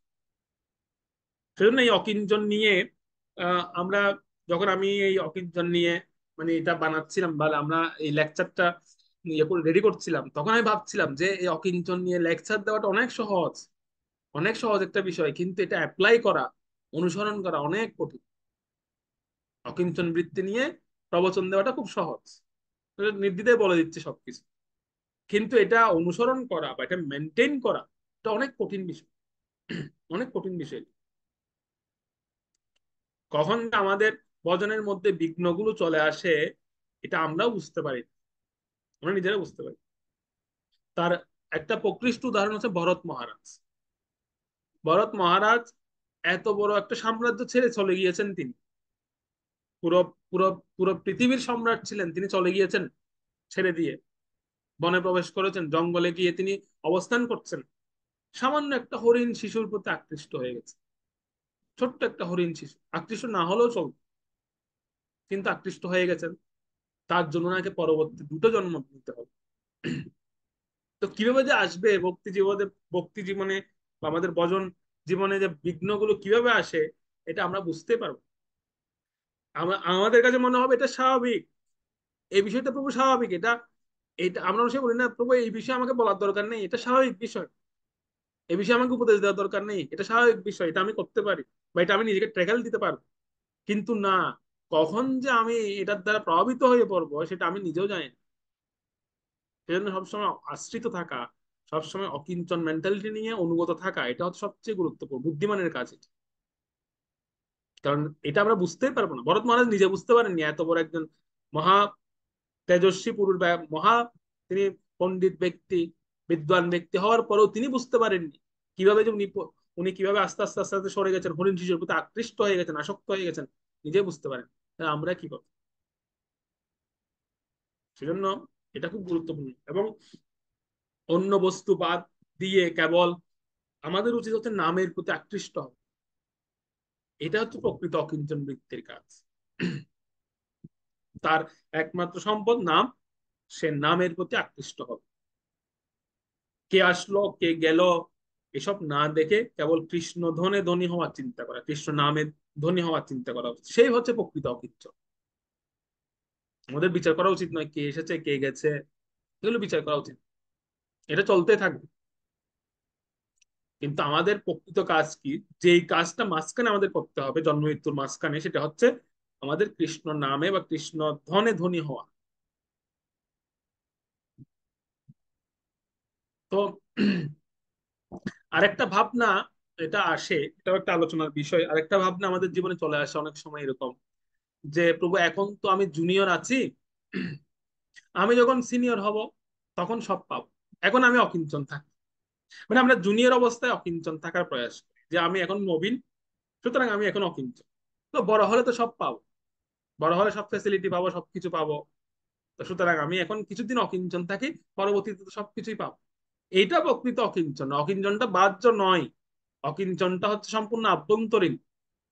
অকিঞ্চন মানে এই নয় যে আমি আজকে থেকে ছেঁড়া কাপড় পরবো, আজকে থেকে আমি একটা ফুটো থালায় খাবো, এটা অকিঞ্চন নয়, এটা বাহ্য নয়, দেখানোর মতো নয়। সেরকম হয়তো বিদ্যানিধি ঠাকুরকে কেউ বৈষ্ণব বলতেন না। অকিঞ্চনটা হচ্ছে আভ্যন্তরীণ, এটা বাহ্য দেখানোর নয়, যে একটা সময় আমি পাবো, এখন আজকে আপাতত দেখাই, মানুষকে দেখাই যে আমি অকিঞ্চন।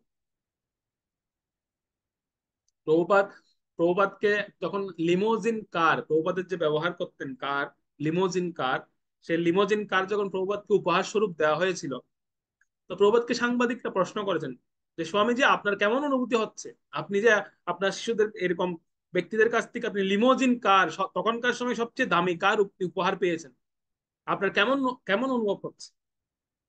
তো প্রভুপাদ তখন বলছেন তোমরা আমাকে টিনের গাড়ি দিয়ে জিজ্ঞেস করছো কেমন অনুভব হচ্ছে, আমি হচ্ছে ভগবানের প্রতিনিধি, আমাকে স্বর্ণের গাড়ি দেওয়া দরকার ছিল, আমাকে স্বর্ণের গাড়ি দেওয়া দরকার ছিল, আর তোমরা আমাকে টিনের গাড়ি দিয়ে জিজ্ঞেস করছো কেমন অনুভব হচ্ছে। অর্থাৎ তিনি কোনো গুরুত্ব দেননি এটাকে। এই লিমোজিন কার তখন মানুষের কাছে স্বপ্নের ছিল, মানুষের জন্য। তিনি তখন বলছিলেন যে এটা আমার কাছে কোনো গুরুত্বই নেই, আমি তো ভগবানের প্রতিনিধি, আমাকে স্বর্ণের গাড়ি দেওয়া দরকার। এই হচ্ছে ভগবানের মাহাত্ম্য বৃদ্ধি করা, ভগবানের প্রতিনিধি মানে তিনি ভগবানের মাহাত্ম্য বৃদ্ধি করছেন। শিল প্রভুপাদকে সবচেয়ে বেশি অকিঞ্চন দেখা যেত বৃন্দাবনে যখন তিনি বাস করতেন, যখন তিনি বৃন্দাবনে যেতেন, বৃন্দাবনে বসবাস করতেন, তখন হচ্ছে প্রভুপাদের প্রকৃত রূপ দেখা যেত। খুব সরল জীবন যাপন করতেন যারা প্রভুপাদের সঙ্গে বৃন্দাবনে ছিলেন। ওনারা যারা স্মৃতিচারণ করেছিলেন প্রভুপাদের সেই সময়ের, তো ওনারা বলছিলেন যে প্রভুপাদ যখন বৃন্দাবনে থাকতেন, বৃন্দাবনে বাস করতেন, উনার যে বিদেশে এতগুলো মঠ আছে, এতগুলো ফলোয়ার্স, এতজন ফলোয়ার্স আছে ওনার, এতগুলো উনার আহ, এতগুলো তিনি গ্রন্থ প্রকাশ করেছেন, ওনার এত ঐশ্বর্য, এগুলো কোনো কিছুই প্রকাশ পেত না যখন তিনি বৃন্দাবনে যেতেন। সম্পূর্ণ একদম একটা সহজ সরল ব্রজবাসীর মতো বাস করতেন বৃন্দাবন, সম্পূর্ণ সহজ সরল, সামান্য কাপড় পরিধান করতেন, সামান্যভাবে সহজ সরল আহার করতেন, এভাবে তিনি বাস করতেন বৃন্দাবন যখন তিনি বৃন্দাবনে থাকতেন। প্রকৃত প্রভুপাদের অকিঞ্চন রূপটা তখন দেখা যেত।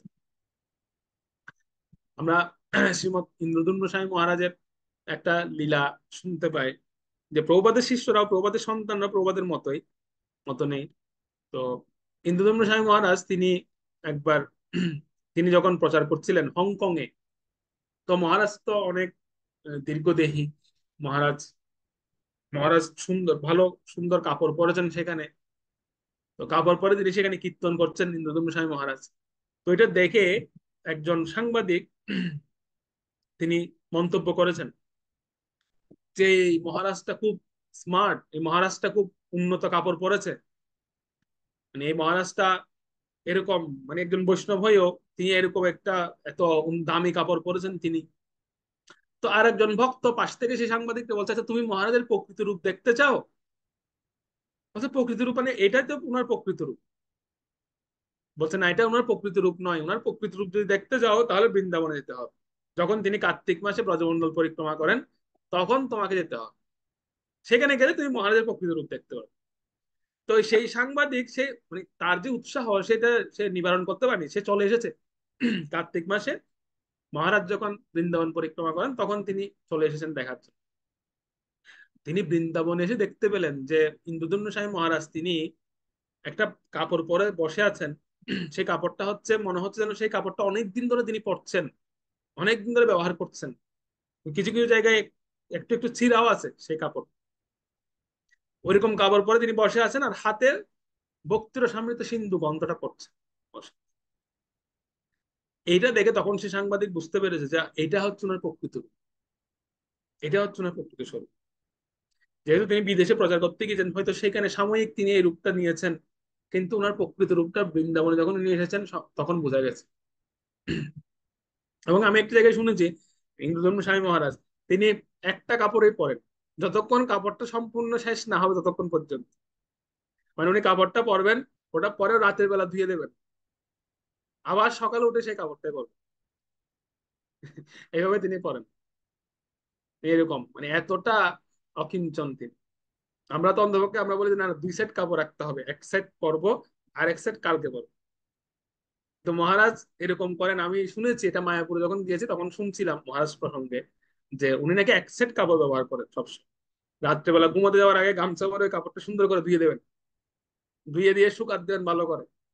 আর সকালবেলা মঙ্গল আরতির টাইমে যতটুকু শুকানো হয়, যদি হালকা ভেজাও থাকে ওই অবস্থায় পরে চলে যাবে, ওটাই পরবেন এরকম অকিঞ্চন বৃত্তি। তো যতক্ষণ অকিঞ্চন ভাবটা, এই অকিঞ্চন ভাবটা যতক্ষণ আমাদের মধ্যে আসছে না ততক্ষণ পর্যন্ত আমাদের আমাদের যে অন্তরের, আমরা বলি না যে কাম ক্রোধ লোভ মোহ মদ মাৎসর্য, এগুলোকে দমন করব কিভাবে, অনেক সময় আমরা সলিউশন খুঁজি যে আমাদের ষড়রিপু দমন করব কিভাবে। তো ষড়রিপু দমনের একটা ফর্মুলা বলা হচ্ছে, যদি কেউ অকিঞ্চন বৃত্তি গ্রহণ করে, অকিঞ্চন হয়ে যেতে পারেন আভ্যন্তরীণ ভাবে, বাহ্য নয়, তাহলে সে হৃদয়ের শত্রুগুলো, যে ছয়টা শত্রু আমাদের হৃদয়ের, সে ছয়টা শত্রু অটোমেটিক্যালি দমিত হয়ে যাবে। এটা একটা সূত্র আপনাদেরকে বলছি। যদি তো অকিঞ্চন গুণটা নিয়ে আসতে পারে তাহলে তার হৃদয়ের সরবেগ বা ছয়টা যে শত্রু, এই শত্রুগুলো দমন হয়ে যাবে, তার অটোমেটিক দমন হয়ে যাবে, যুদ্ধ করতে হবে না তার সাথে, এদের সাথে। আমরা তো প্রতিনিয়ত যুদ্ধ করছি এদের সঙ্গে, কিন্তু তার যুদ্ধ করার প্রয়োজন নেই। সে ব্যক্তি অটোমেটিক দমন হয়ে যাবে। যেটা বলছিলাম না যে অনেক অনেক সময় আমরা তো ইসকনে যোগদান করেছি এরকম যে ইসকনের জৌলস দেখে, প্রতিপত্তি দেখে আমরা ইসকনে যোগদান করেছি। সেজন্য ভগবানই আমাদের সঙ্গে অনেক সময় এরকম ঘটনা ঘটান, তিনি আমাদেরকে অকিঞ্চন করার জন্য এনেছেন। তো অকিঞ্চন করার জন্য তিনি অনেক সময় আমাদের সঙ্গে এরকম ঘটনা ঘটান। দুই বন্ধু ইসকনে এসেছে, কেন এসেছে? উদ্দেশ্য হচ্ছে এটাই যে আমেরিকান সংস্থা ভালো খেতে পারবে, ভালো পড়তে পারবে, ভালো থাকতে পারবে, এবং একটা পর্যায়ে গিয়ে ভালো সুন্দর ব্যবস্থাপনা পাবে, ভালো পদ পজিশন পাবে। তো এরকম মনে করে দুই বন্ধু ইসকনে যোগদান করেছেন। তো যখন যেদিন প্রথম দিন যোগদান করেছেন, সেদিনেই যিনি মন্দির অথরিটি, টেম্পল কমান্ডার, তিনি এই দুই বন্ধুকে সেবা দিয়েছেন কি, যে তোমরা আজকে থেকে প্রসাদ হল পরিষ্কার করো। সবাই যখন প্রসাদ পেয়ে উঠে যাবে, সেই প্রসাদ হলটা তোমরা পরিষ্কার করো। তো এরা দুই বন্ধু বলছে, আরে আমরা তো এগুলোর জন্য আসিনি, আমরা তো এসেছি একটা ভালো সংস্থা, ভালো থাকতে পারবো, ভালো খেতে পারবো, এখানে ভালো ব্যবস্থাপনা আছে, তো আমাদেরকে এরকম সেবা দিচ্ছেন? এটা তো নিম্ন সেবা। তো কমান্ডার বলছেন, আরে কিছুদিন করো, করতে করতে আস্তে আস্তে ঠিক হয়ে যাবে সব, আস্তে আস্তে উপরের দিকে যাবে আর কি। তো 1 মাস, 2 মাস, 3 মাস, 4 মাস, 6 মাস চলে গেছে, তারপরও তাদের সেবা চেঞ্জ হচ্ছে না। তখন তারা বলছে, প্রভু আমাদের সেবা চেঞ্জ করছেন না কেন, আমরা এখনো এই সেবাটা করছি, আমাদেরকে একটু উপরের সেবা দেন। তো কমান্ডার তখন বলছে, এই সেবাটা মিনিমাম 6 বছর করতে হবে, তারপর উপরের সেবা পাবে। তখন তারা বুঝতে পেরেছে যে যতটুকু আমরা মনে করি বা আমরা যতটুকু ভাবি আমাদের সামনের দিনগুলো হয়তো আরো ভালো হবে, বা আমাদের সামনের দিনগুলো আরো ভালো আসতে যাচ্ছে, সেরকম নয়। ভগবান আমাদের জন্য প্ল্যান করে রাখেন, বরং আমাদের জন্য ব্যবস্থাপনা করে রেখেছে। কারণ ভগবান চান যে জীব বা আমরা মায়ার জগতে কষ্ট পাচ্ছি, বা আমরা ভগবত বিমুক্তির পথে আমরা যেতে যাচ্ছি, ভগবত ভক্তির পথে, ভক্তি পথে আমরা এগিয়ে যেতে চাচ্ছি, ভক্তি পথের পথের পথিক আমরা। তো সেই জন্য ভগবান আমাদের জন্য বন্দোবস্ত করছে, আমাদের ভবিষ্যৎ চিন্তা করে তিনি আমাদের বর্তমানটাকে সেট করে দিচ্ছেন। ভগবান, এটা হচ্ছে ভগবানের কাজ।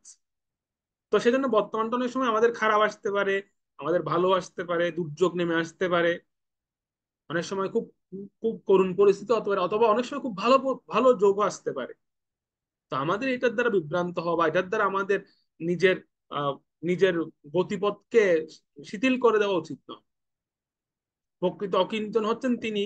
প্রকৃত অকিঞ্চনের অর্থ হচ্ছে এই, যে যিনি সর্ব অবস্থাতে ভগবত কৃপা মনে করে তিনি সরল জীবন যাপন করেন, বাহ্য এবং আভ্যন্তরীণ ভাবে তিনি সরল জীবন যাপন করেন। এটা হচ্ছে প্রকৃত অকিঞ্চন। সবসময় তিনি সরল স্বাভাবিক থাকেন, একটা শিশুর মতো থাকেন, সবকিছুকে মেনে নেন। শিশুরা কিরকম, এই যে দেশে এত গন্ডগোল হচ্ছে বা এত কিছু হচ্ছে, আপনি দেখবেন আপনার ছোট্ট শিশু বা যে ছোট ছোট বাচ্চারা আছে, তাদের মধ্যে এগুলো নেই, তারা দিব্যি আনন্দে খেলছে, তাদের মধ্যে কোনো টেনশনই নেই, তারা বুঝতে পারছে না যে দেশে কি হচ্ছে, তারা মানে আনন্দেই খেলছে, তারা, তাদের মধ্যে কোনো ভীতি নাই।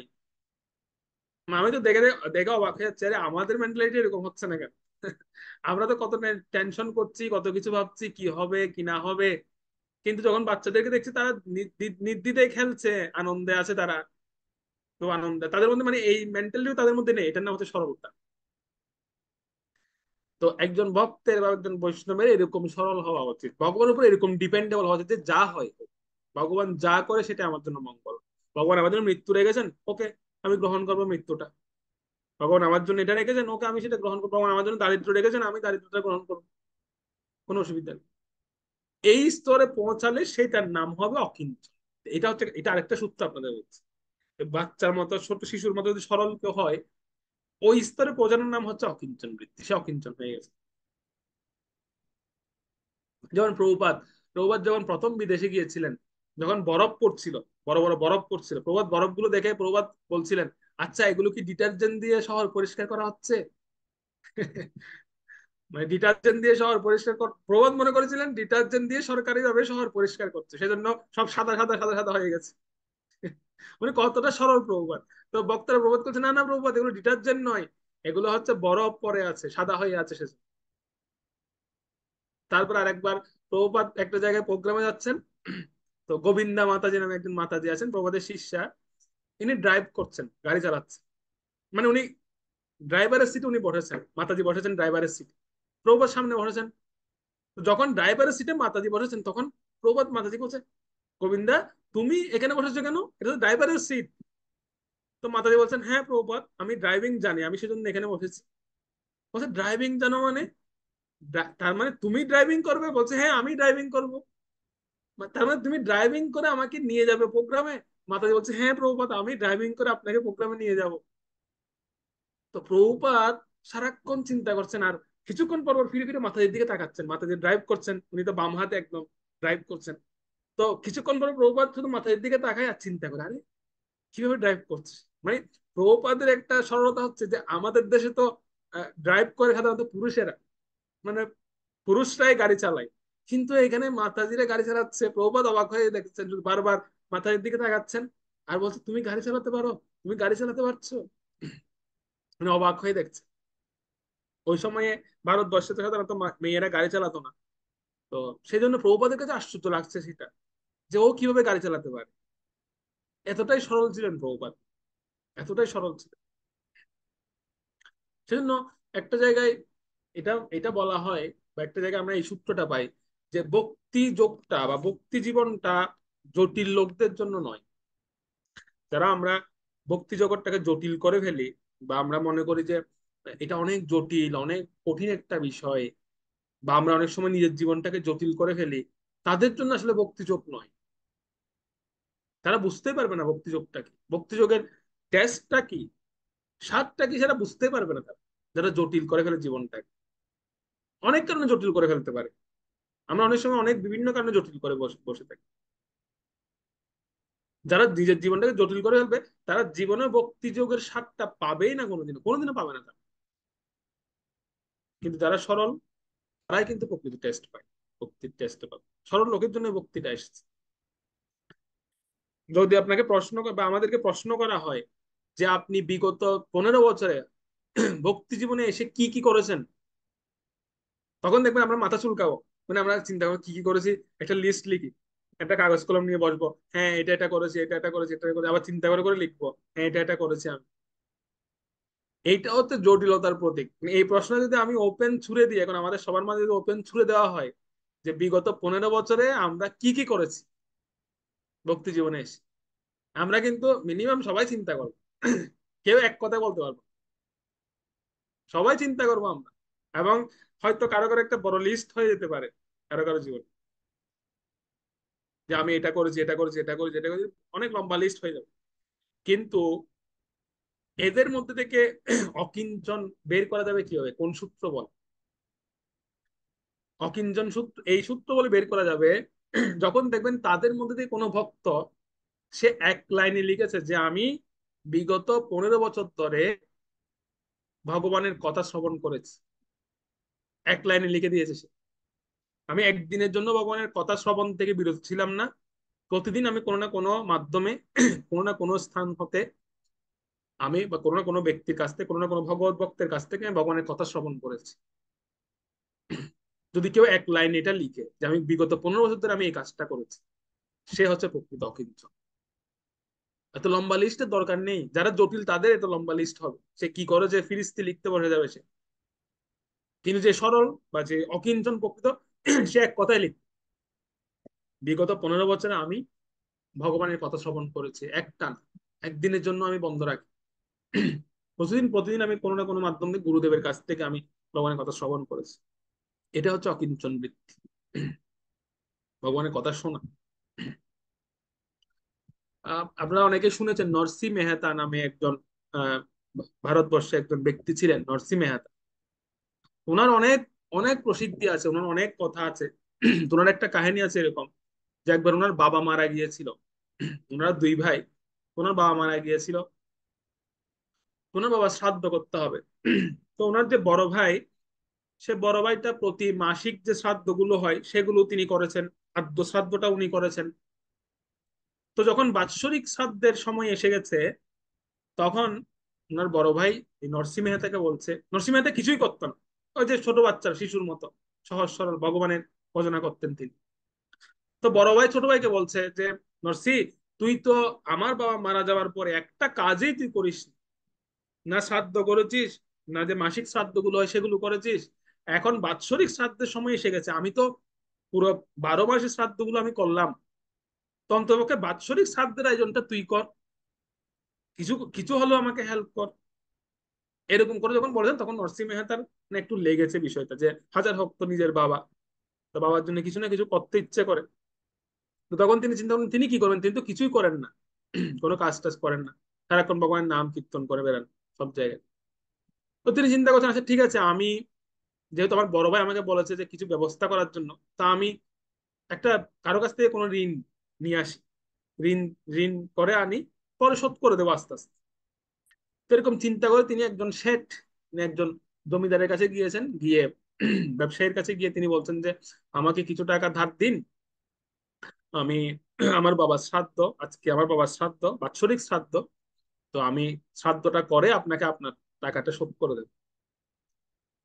তো সেই ব্যবসায়ী তখন তাকে বলছেন যে তো তোমাকে যে আমি ঋণ দেব, কিসের বিনিময়ে দেব, তুমি কি দেবে আমাকে? কিছু না কিছু দিতে হবে তো, কারণ আমরা জানি না কোনো কিছু দিয়ে তো তারপর টাকা আনতে হয়।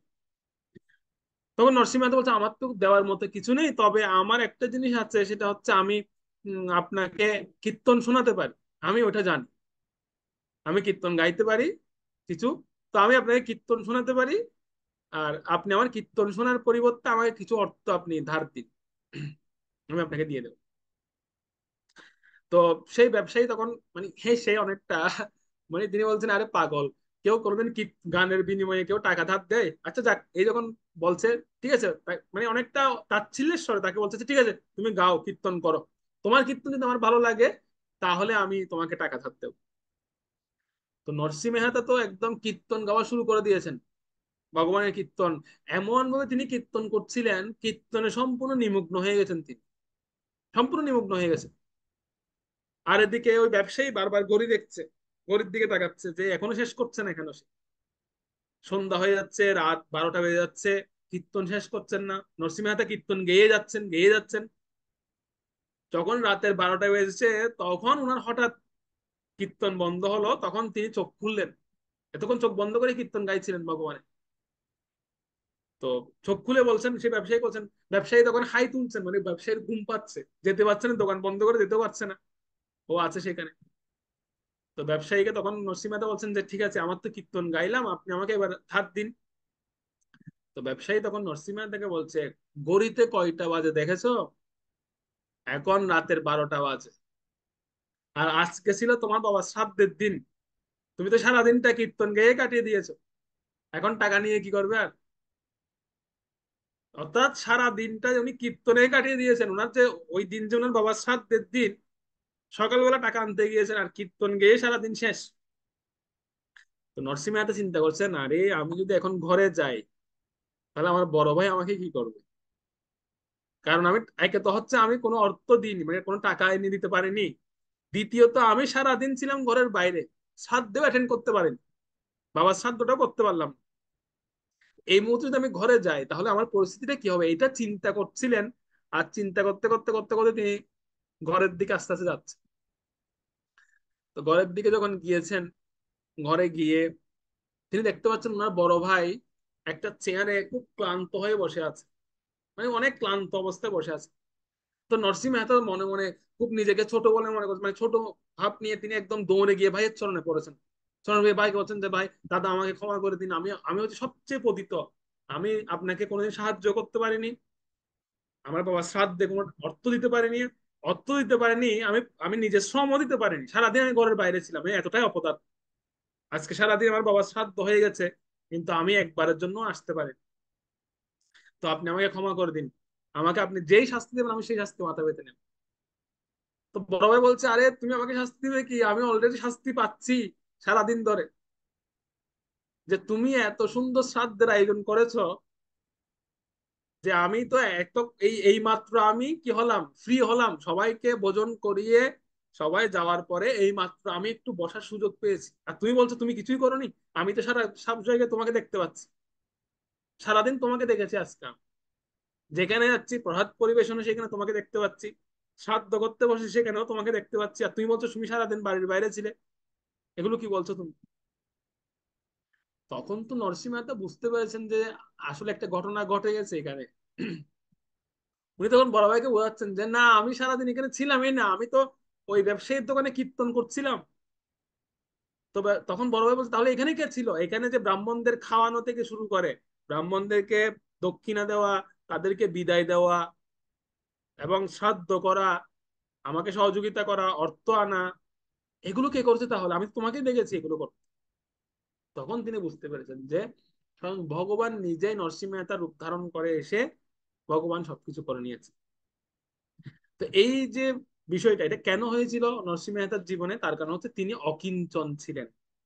যখন ওনাকে ওনাকে জিজ্ঞেস করা হচ্ছিল, ওনাকে যখন সেই ব্যবসায়ী জিজ্ঞেস করেছেন যে তোমার কি ধন আছে, তুমি কি কিসের বিনিময়ে আমার কাছ থেকে টাকা নিবে, তখন তিনি সঙ্গে সঙ্গে বলে দিয়েছেন আমার কিছুই নেই, আমি কেবল ভগবানের নাম কীর্তন করতে পারি, তার বিনিময়ে যদি আপনি আমাকে ধার দিতে চান দিতে পারেন।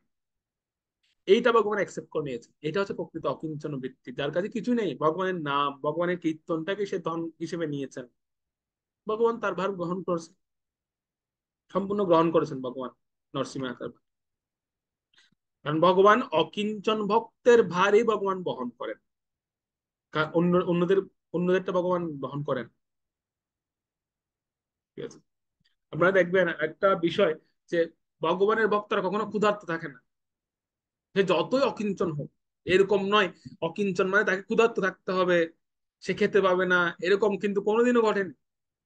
হয়তো একাদশী হচ্ছে এক্সেপশন, কেউ যদি নির্জলা একাদশী করে ইচ্ছাকৃত ভাবে, সেটা হচ্ছে আলাদা কথা। কিন্তু এমনি একাদশী ছাড়া কেউ বলতে পারবেন এখানে যে যারা আছেন যে কোনোদিন আপনাকে না খেয়ে থাকতে হয়েছে? কোনো না কোনো ভাবে প্রসাদ এসে গেছে, কোনো না কোনো ভাবে ভগবান এনে দিয়েছে।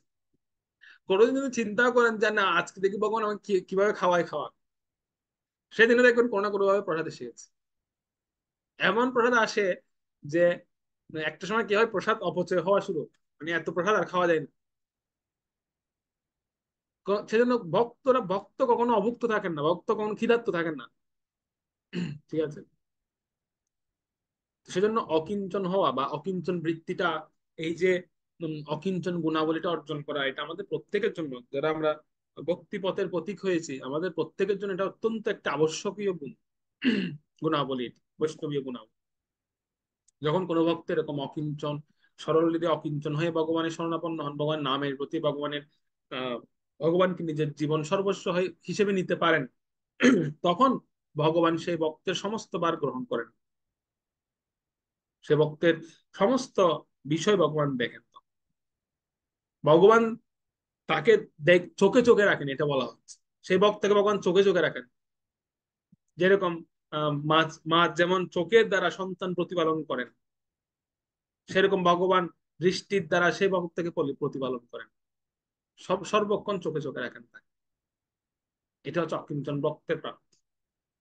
তো সেজন্য আমাদের জীবনে, ভক্তি জীবনে আমাদের এই বিষয়টা আনা খুব গুরুত্বপূর্ণ, এই গুণটা আনা খুব গুরুত্বপূর্ণ। যখন এই গুণটা আমাদের মধ্যে আসবে, তখন আমরা ভগবানকে দেখতেও পারবো, আর ভগবানের স্বরূপটা তখন আমাদের সামনে পরিষ্কার হবে। এর আগে ভগবানের স্বরূপ কখনো পরিষ্কার হবে না, এর আগে আমরা দেখতেই পাবো না ভগবান। দর্শন করছি আমরা প্রতিদিন, কিন্তু ওটা প্রকৃত দর্শন হবে না। যখন অকিঞ্চন হব, অকিঞ্চন গোচর, ভগবান হচ্ছেন অকিঞ্চনের দৃষ্টি গোচরে আসেন তিনি, তখন যেদিকে তিনি দৃষ্টি দান করবেন সেদিকে তিনি ভগবানকে দেখতে হবে, সাক্ষাৎ দর্শন করবেন, সাক্ষাৎ ভগবানের সঙ্গে ভাবের আদান প্রদান করবেন সাক্ষাৎ। এটা হচ্ছে অকিঞ্চন ভক্তের সঙ্গে করে। কিন্তু যার যার অন্য কোনো বিষয়ে বস্তুর আসক্তি বা তার পদের আসক্তি বা তার জনের আসক্তি থেকে থেকে যায়, তার সঙ্গে ভগবান এই আদান প্রদানটা ভগবান করেন।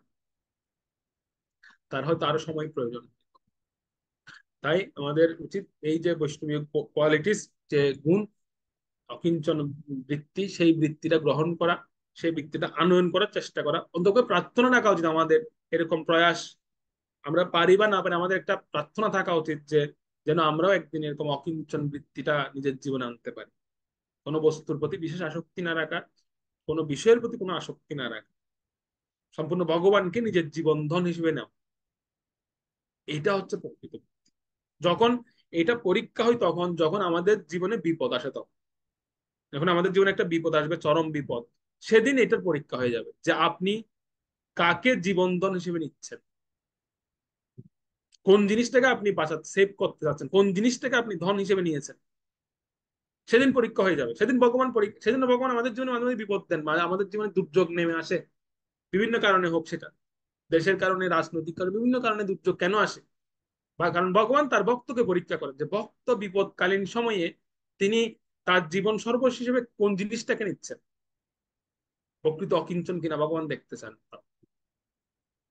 ঠিক আছে, যদি আমরা এটা হয়, যদি আমরা ভগবানকে নিজের জীবন ধন হিসেবে নিতে পারি, তো ভগবান সেই ভক্তের দৃষ্টিগোচরে আসেন, সেই ভক্তের সঙ্গে ভাবের আদান প্রদান করেন, সেই ভক্তকে ভগবান বিশেষ করুণা করেন, ভগবানের সান্নিধ্য তিনি পান। হরে কৃষ্ণ কৃষ্ণ কৃষ্ণ হরে হরে, হরে রাম রাম রাম হরে। শিল প্রভুপাদ কি জয়, সমেত ভক্তবৃন্দ কি জয়, গৌর প্রেমানন্দ।